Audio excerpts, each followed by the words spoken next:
For a lot of example problems, you'll be shown like a graph that has different pieces and it's broken apart, where sometimes limits might not exist, or it'll jump apart, or have an asymptote, or a hole, or do things like that. But sometimes we're asked about those same limit problems, but we're not given the graph. They're written in a piecewise notation. See, a notation like this is where we get those different pieces from, those graphs that we're accustomed to seeing that do one thing and then stop and then pick up somewhere else and do another thing. The way that we write these algebraically is using this notation, where this piece, right, this portion of the graph is drawn only for restricted x values. So like in this example, for the x's before 2 or less than or equal to 2, you would graph this parabola, and for the x's after 2, you would graph this line. Now, I'll give you the graph of this in a minute, but let's kind of not go directly to the graph. The purpose of this example is to try to figure these out algebraically without using or relying on the graph.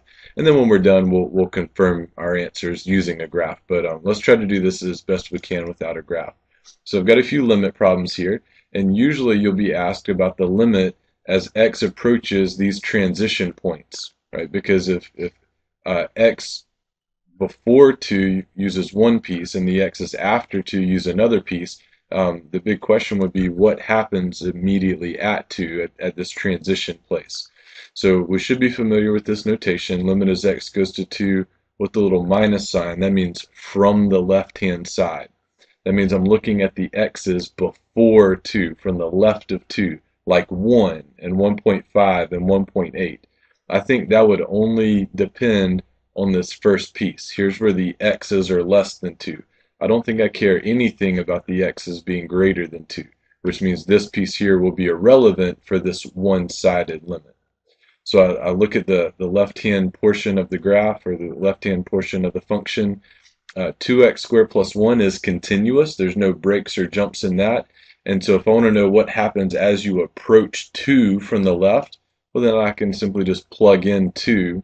2 squared is 4. 4 times 2 is 8. 8 and 1 makes 9. That means from the left-hand side, this parabola should be approaching 9. This is a continuous function. All right, now, how about the next part? The limit as x approaches 2 with a little plus sign. That means from the right-hand side. So I'll look at the portion of the graph that's from the right-hand side. So I'm using this piece because this is where the x's are greater than 2. And I want to see what happens as you approach 2 from that side. This is a continuous function.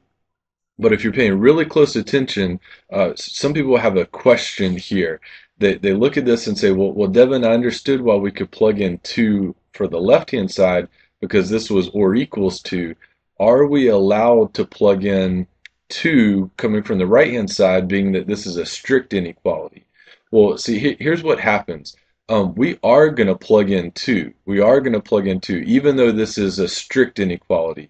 Because what's going to happen is, because this is an always continuous function, I know that it will be the same as what the limit is from the right-hand side if we were to plug in 2. Now, what's going to happen is this graph is going to go up and up and up. And if you look at my hand, we'll have a hole at 2.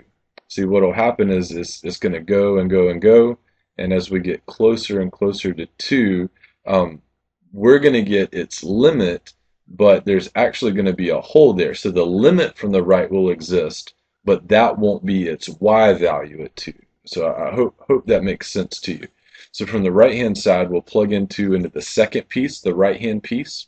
2 times 3 is 6. 6 minus 1 makes 5. And that will be the limit as you approach 2. Now, I'll again reiterate, is the y value at 2 5? No. The y value immediately 2 is actually 9, because you would use the first piece to evaluate the y value. But as we well know, the limit and the y value do not always have to agree. All right, last question is what would be the overall limit? What's the limit as x approaches 2, period? Well, we should be able to answer this based off of the first two answers. From the left-hand side, the function goes towards 9, a y value of 9. From the right-hand side, it approaches a y value of 5. So what do you think the overall limit would be?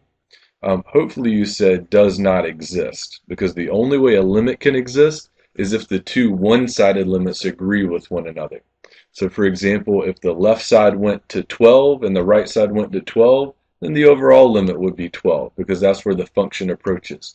But you can't say that the limit's 9 because the right side goes to 5, and you can't say the overall limit's 5 because the left side goes to 9. See, there's a discrepancy there.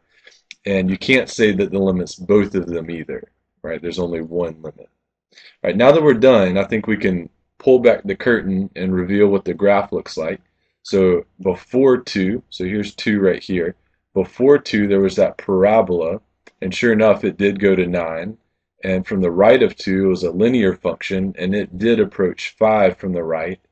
F of 2 is 9, but the overall limit doesn't exist because from the left and from the right, it's going to different quantities.